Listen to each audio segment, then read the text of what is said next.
Assalamualaikum warahmatullahi wabarakatuh. Sekarang kita masuk ke bab terakhir, yaitu bab 4 tentang Sumpah Pemuda dan Penugahan Jiwa Kebangsaan. Materi ini masih fresh ya, karena baru kejadiannya beberapa minggu yang lalu tentang Sumpah Pemuda. Oke. Yang pertama adalah tentang latar belakang Sumpah Pemuda, ada politik etis, media massa, dan juga tonggak kebangkitannya. Oke, kita akan bahas satu-satu ya. Politik etis dan perbaikan pendidikan Bumi Putra. Ini harus kalian ketahui, politik etis adalah politik di mana adanya tanggung jawab moral. Jadi orang Belanda itu merasa mereka punya hutang sama orang Indonesia karena kekayaannya sudah diambil banyak sekali, maka mereka berusaha untuk mengganti dengan cara ganti tanggung jawab ya, dengan cara memberikan pendidikan bagi orang Indonesia. Nah, ini yang mengemukakan politik etis adalah Konrad Theodor van Deventer. Dia meminta kepada Ratu Belanda untuk ayo dong, Belanda kasih balasan kepada Indonesia karena Indonesia sudah membuat kita kaya raya dengan rempah-rempahnya. Jadi makanya muncul politik etis ini. Salah satu isi dari politik etis ini ada 3 ya. Sebenarnya politik etis ada 3. Yang pertama ada transmigrasi, edukasi, dan juga irigasi. Tapi di sini akan kita bahas lebih kepada edukasinya. Nah, dengan adanya politik etis yang edukasi, maka melahirkan sekolah-sekolah bagi kaum Bumi Putra, bukan cuma sekolah rendah yang cuma bisa mengajarkan baca tulis doang atau huruf dan angka saja, tetapi juga sekolah-sekolah menengah atau sekolah keguruan, bahkan sampai sekolah tinggi itu mulai dibangun.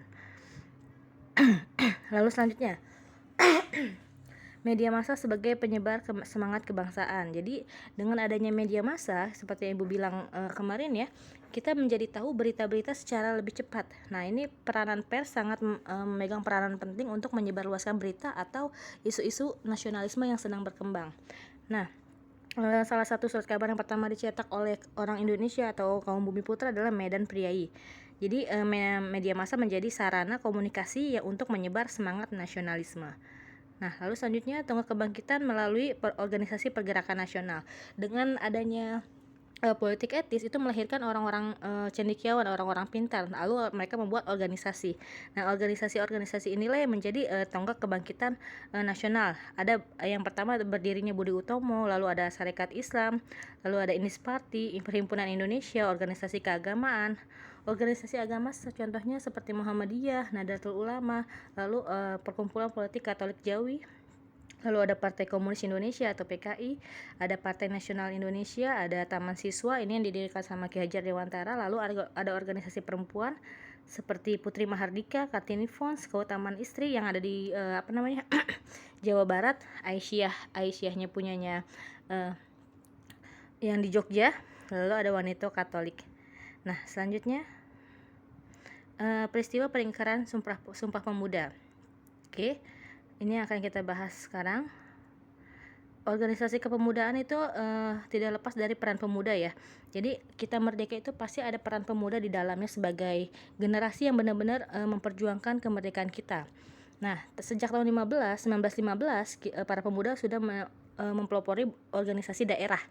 Jadi organisasi daerah itu ada apa? Organisasi daerah seperti ada Trikoro Darmo, ada Yong Yafa, Yong Sumatran Bon, pemuda kaum Betawi. Nah, mereka sadar kenapa sih kita masih membuat organisasi berdasarkan daerah sedangkan kita punya tujuan yang sama, yaitu kemerdekaan Indonesia. Jadi makanya organisasi-organisasi ini akhirnya bersatu dan mereka sadar, maka mereka mengadakan yang namanya Kongres Pemuda pertama. Kongres Pemuda pertama itu tanggal 30 April sampai 2 Mei 1926. Ini dilakukannya di Jakarta ya. Jadi tujuan utamanya adalah mencapai kesepakatan para pemuda untuk semangat mewujudkan persatuan Indonesia. Jadi nggak ada lagi yang namanya pemuda daerah, yang ada adalah pemuda Indonesia. Oke, lalu selanjutnya setelah Kongres Pemuda 1, dilanjutnya dengan Kongres Pemuda kedua. Ini baru yang terjadi tanggal 27 sampai 28 Oktober, dihadiri oleh berbagai organisasi pemuda yang seperti sebelumnya sudah Ibu jelaskan, ada PPPI, Yong Yafa, Yong Sumatran Bon, Islaminten Bon, Pemuda Indonesia, Yong Celebes atau orang Sulawesi, Yong Ambon, Yong Batak, dan juga yang lainnya. Nah, dari sini baru lahirlah yang namanya Sumpah Pemuda. Jadi Sumpah Pemuda itu lahir di Kongres Pemuda yang kedua ya, tanggal 28 Oktober. Ini isinya pasti kalian sudah hafal sekali ya. Dan ini juga untuk pertama kalinya dinyanyikan lagu Indonesia Raya oleh Wage Rudolf Supratman, tapi bukan dinyanyikan, tapi hanya alunan musiknya. Karena apa? Karena kalau dinyanyikan dengan lirik itu kan berarti mengundang kemarahan orang Belanda, karena di situ ada kata-kata Indonesia Merdeka. Sedangkan di sini kan kita masih harus hati-hati. Makanya pada saat pertama kali Indonesia Raya dikumandangkan itu nggak pakai lirik ya, cuma alunan nada saja. Oke, selanjutnya Sumpah Pemuda maknanya ini ya kalian teladani sendiri lah ya, karena kan kalian pemuda-pemuda sekarang kan, pemuda-pemuda saat ini adalah makna penting dan juga nilai-nilai dari Sumpah Pemuda. Kalian bisa pelajari ini sendiri ya. Lalu selanjutnya peneguhan jiwa kebangsaan. Itu ada, oke, kita bahas satu-satu. Pertama, politik dan dinamika perjuangan pemuda. Oke. Tahun 28 dengan adanya Sumpah Pemuda, akhirnya masyarakat pemuda-pemuda di Indonesia sadar mereka itu harus bersatu untuk membangun Indonesia merdeka. Lalu tahun 30-an organisasi pemuda ini makin aktif, dengan organisasi-organisasi ini mulai menunjukkan kalau mereka tuh nggak bisa cuma organisasi yang berlandaskan sosial budaya, tapi harus berlandaskan politik. Jadi muncullah organisasi politik di sini, bermunculan. Artinya organisasi politik adalah organisasi yang tujuan utamanya jelas, yaitu untuk membentuk Indonesia merdeka.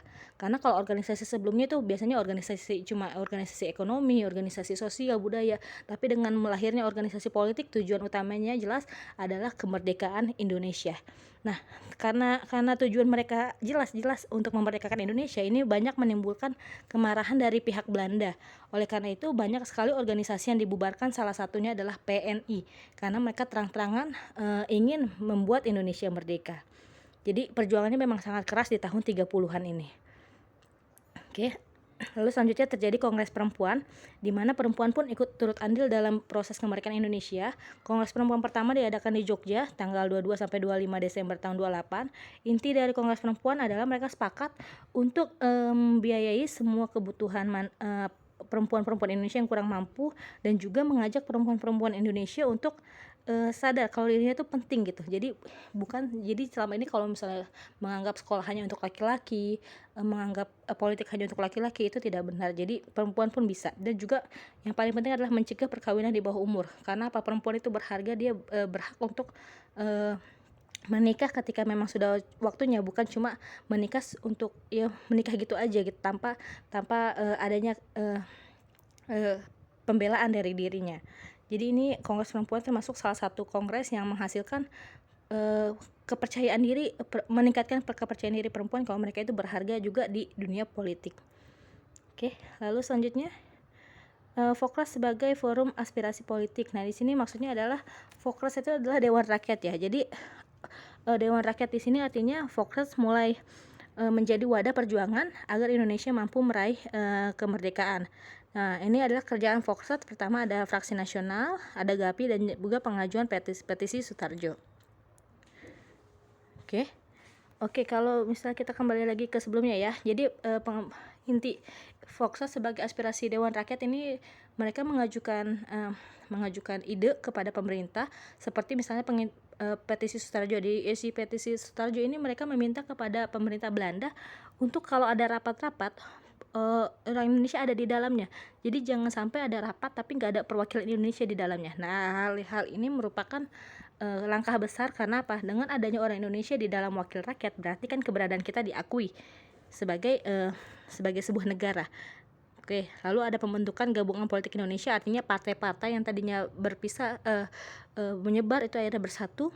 Dan juga pembentukan Fraksi Nasional, di mana tujuan dari Fraksi Nasional ini adalah tentang menuju Indonesia merdeka.